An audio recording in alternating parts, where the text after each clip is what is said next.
Bonjour à tous et bienvenue dans cette nouvelle vidéo d'analyse de marché sur les cryptos. Avant d'attaquer cette vidéo, laissez-moi vous souhaiter une excellente année 2025, que ce soit sur les cryptos, mais également d'un point de vue professionnel et personnel. Dans la vidéo d'aujourd'hui, on va parler de l'année 2025, ce à quoi on peut s'attendre d'un point de vue graphique, sur le Bitcoin, sur l'Ether, sur les principales altes.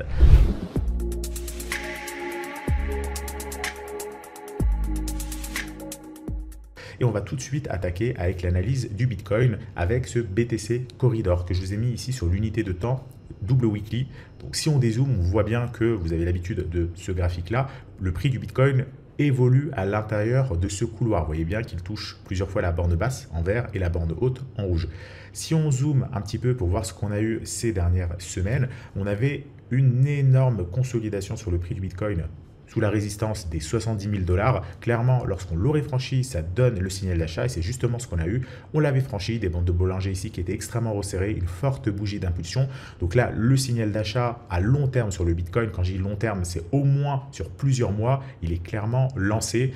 Évidemment, ça ne veut pas dire que ça va monter en ligne droite, vous y êtes habitué, ça va monter, stagner, remonter un petit peu, recorriger fortement, remonter, mais dans l'ensemble, l'idée c'est qu'on aura une année 2025 haussière. Actuellement, on a un Bitcoin aux alentours des 100 000 $. Il y a quand même de très fortes chances qu'à la fin de l'année 2025, évidemment, le prix du Bitcoin soit bien au-delà de ce niveau. Ça peut être 200 000, 250 000, on va en parler justement dans quelques instants, mais juste avant, vous voyez, donc lorsqu'on a franchi cette résistance des 70 000 $, forte bougie d'impulsion suite à la sortie des bandes de Bollinger, et finalement, depuis maintenant quelques semaines, on est en train de stabiliser. Le prix du Bitcoin est toujours autour de sa valeur moyenne historique qui a tendance, vous le voyez sur la courbe blanche, à monter au fur et à mesure des mois. Donc actuellement, le prix du Bitcoin est à 100 000 $, la courbe blanche est environ à 100 000. Si on essaie d'extrapoler à la fin de l'année 2025, si le Bitcoin continue à suivre cette tendance assez molle, mine de rien, on pourrait s'attendre à un prix du Bitcoin aux alentours des 140 000, 145 000 $ d'ici la fin de l'année. Bon, ça fait tout de même un plus 40%, rien que sur le prix du Bitcoin. C'est, je pense, un minimum auquel on pourrait s'attendre sur le prix du Bitcoin s'il continue à suivre doucement cette droite blanche. Évidemment, le scénario qu'on préférerait avoir, c'est un Bitcoin qui accélère fortement et s'approche de la courbe rouge qui est actuellement située aux alentours des 400 000 $. Mon scénario personnellement, c'est qu'on aura un Bitcoin, la fourchette va être relativement large, entre 140 000 $ et 300 000 $. Donc pour moi, un minimum de 140 000 à la fin de l'année et 300 000, ça serait déjà quand même pas mal si le Bitcoin va chercher ce niveau-là parce que ça fait un x3 par rapport au niveau de prix actuel. Évidemment, le Bitcoin peut sans aucun problème aller faire ce x3. Ça commence évidemment à faire beaucoup parce que plus ça monte vite, plus ensuite on aura évidemment un fort retracement. Donc voilà pour l'analyse du prix du Bitcoin. Le scénario, il est clairement haussier. On a également cette courbe verte en dessous qui serait le prochain point bas du prix du Bitcoin, qui est a priori pas d'actualité sur l'année 2025, mais un peu plus tard, peut-être pourquoi pas 2026, qui au fur et à mesure monte et qui nous emmènerait à un point bas aux alentours des 60-70 000 $, ce qui coïnciderait finalement avec cette zone de résistance. Mais là, on n'y est pas encore, c'est évidemment dans beaucoup trop longtemps. Donc voilà pour l'analyse du Bitcoin sur cette unité de temps. Il n'y a pas forcément besoin d'aller zoomer sur des petites unités de temps parce que le Bitcoin stabilise depuis plusieurs semaines maintenant. Si on regarde l'analyse de l'Ether, on a là aussi une analyse intéressante à voir. Pourquoi? Parce qu'on avait un range sur le prix de l'Ether, il a franchi le range, le prix est monté, ensuite on a consolidé à l'intérieur d'un nouveau range. Vous voyez, le prix de l'Ether est à l'intérieur des bandes de Bollinger qui coïncident également avec le précédent sommet ici sur l'Ether. Donc on a finalement ce qu'on avait eu sur le Bitcoin, si je remets le graphique ici, vous voyez que cette énorme résistance sur les 70 000 $, on l'a sur l'Ether, sauf que l'Ether est en retard, il n'a pas encore franchi cette résistance qui se situe environ aux alentours des 4 000, 4 500 $. Donc on est toujours en dessous. Le prix de l'Ether stabilise à l'intérieur des bandes de Bollinger. Évidemment, le scénario qu'il faut surveiller, c'est un prix de l'Ether qui sort des bandes de Bollinger, qui sort de sa consolidation, qui casse fortement les 4 500, 5 000 $. Et là, on aurait le signal sur l'Ether. Pour l'instant, l'Ether, c'est vraiment la déception de l'année 2024.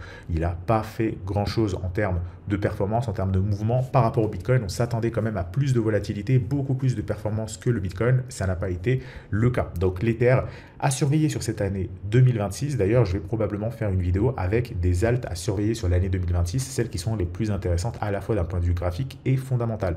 Je vous invite justement, et c'est important, à vous abonner à cette chaîne YouTube, activer la cloche de notification pour être notifié dès qu'une vidéo sortira, à laisser des commentaires, donner votre avis, ce que vous en pensez, vous, de l'année 2025. Est-ce que vous pensez qu'on aura une année année 2025 similaire à 2024, c'est-à-dire un marché légèrement haussier, ou est-ce qu'on aura plutôt une alt season comme ce qu'on avait pu avoir sur l'année 2017? Quel est votre avis? Je suis vraiment curieux de savoir ce que vous en pensez. N'hésitez pas à écrire tout ça dans l'espace commentaire sous cette vidéo. Voilà donc pour l'analyse de l'Ether. Passons maintenant au BNB. BNB a sensiblement la même configuration que l'Ether. On avait une consolidation ici, on est sorti par le haut, une nouvelle consolidation, des bandes de Bollinger extrêmement resserrées ici, et là depuis le BNB fait pas grand chose, même si évidemment c'est un setup extrêmement haussier qu'on est en train de dessiner ici sur le BNB. Vous voyez une énorme consolidation, on fait finalement une sorte d'énorme tasse avec Ans, et là le BNB n'attend qu'une chose finalement, c'est d'exploser, tout comme l'Ether, tout comme le Bitcoin. Donc vraiment on est sur un moment à surveiller sur les crypto-monnaies. Beaucoup de crypto-monnaies sont en train de consolider, ils attendent qu'une chose, c'est justement de casser leur résistance, et lorsque ça sera le cas, ça partira extrêmement fort.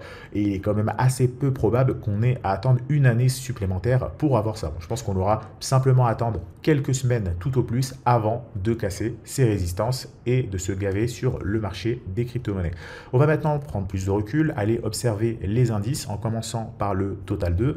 Total 2, comme à l'image de l'Ether et du BNB, énorme consolidation. On est toujours sous la résistance ici. Et donc, tous les signaux, pour le moment, sont clairement au vert. Je vais switcher rapidement sur le Fear and Greed Index. Vous voyez, on a actuellement un Fear and Greed de 78. Donc, le sentiment sur le marché est toujours positif. Pour le moment, on n'a pas de momentum. Le momentum est quand même extrêmement faible. Par contre, on a de l'optimisme, que ce soit d'un point de vue politique, macroéconomique, que ce soit d'un point de vue graphique.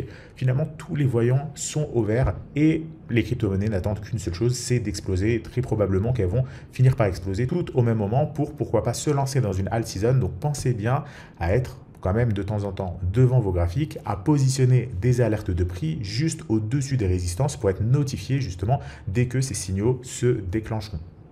D'ailleurs, à ce propos, si vous souhaitez savoir la composition du portefeuille de CryptoTrader aujourd'hui ou demain, vous avez un lien dans la description, c'est gratuit, n'hésitez pas à cliquer dessus et on vous enverra la composition détaillée de notre portefeuille actuellement. Ça va vous permettre d'avoir une idée de comment on est positionné. Titre indicatif, aujourd'hui, on est positionné à 100% sur le marché. Ça peut changer demain, après-demain, mais aujourd'hui, on est à 100% sur le marché. Donc, vous voyez clairement, les signaux sont verts. On se positionne un petit peu en anticipation. Par contre, si le marché se décide à partir à la hausse, eh bien là, on sera évidemment déjà positionné. Donc, le Total 2, toujours ici, sous la résistance à surveiller. On va maintenant passer sur le Total 2 contre le Bitcoin. Total 2 contre le Bitcoin, pas grand-chose à dire. Alors, hop, on va se débarrasser de la mèche. Pas grand-chose à dire. On a toujours ce support qui, pour le moment, tient. On a à l'intérieur des bandes de Bollinger. En tout cas, ce qu'on a eu sur l'année 2023 et 2024, c'est un Bitcoin qui surperforme quand même pas mal les altcoins. Vous voyez, c'est baissier, mais pourquoi pas avoir un retournement sur 2025? Ça peut être le moment de l'avoir. On est sur un énorme support pour se retourner, avoir des alts qui surperforment le Bitcoin et ensuite, pourquoi pas finir à un moment donné par casser cette énorme résistance qu'on a finalement sur énormément de graphiques crypto. On va conclure avec le Total 3, pareil, même analyse, toujours en dessous de cette résistance. On attend que ça, de franchir cette résistance pour avoir tous les signaux au vert. Donc finalement, cette cassure de résistance, on ne l'a pas vraiment encore eu. On n'a pas encore eu de vrai bull market alt season sur les cryptos. On a eu un marché haussier évidemment en 2024, mais un marché légèrement haussier. On n'a pas eu des hausses comme ce qu'on avait pu avoir sur des années comme 2017. On a certes eu, ici vous voyez, sur 2024, une tendance haussière suite à la consolidation de l'année 2023, une tendance haussière, puis ensuite la majeure partie de l'année 2024, ça a stagné. Vers le mois de novembre, ça a commencé à monter et finalement, décembre, on n'a pas fait grand-chose et ça restagne. Donc vous voyez que c'est une année 2024 qui est quand même relativement modeste. Elle est haussière, mais pas extrêmement haussière. Alors ici, on n'a pas suffisamment d'historique, mais vous voyez bien que sur 2017, on est monté quand même beaucoup plus haut. Ça n'a rien à voir par rapport à ça. Donc, encore une fois, je suis curieux de savoir votre avis. Est-ce que vous pensez que l'année 2025 va être comme ce à quoi on s'attend, c'est-à-dire une année très haussière, all season, ou est-ce que ça sera une année comme 2023, 2024, relativement modeste, ou est-ce que ça surprendra le marché et ça sera une année qui sera totalement baissière et on va redescendre chercher, pourquoi pas lentement, les 50, 60 000 $. Pourquoi pas, c'est un scénario qui est totalement possible. Pas du tout celui que j'ai en tête, mais évidemment, le marché a souvent tendance à nous surprendre, donc pourquoi pas, ça pourrait également être le cas. Donc voilà par rapport à cette vidéo d'analyse. Pensez bien à laisser un like sous la vidéo, à vous abonner si ce n'est pas le cas, c'est important pour le référencement de la chaîne. Ça permet également de savoir que vous avez apprécié cette vidéo. Je vous souhaite à nouveau une excellente année 2025 et on se retrouve nous très bientôt pour une nouvelle vidéo d'analyse de marché sur cette chaîne YouTube. Très bonne soirée à tous.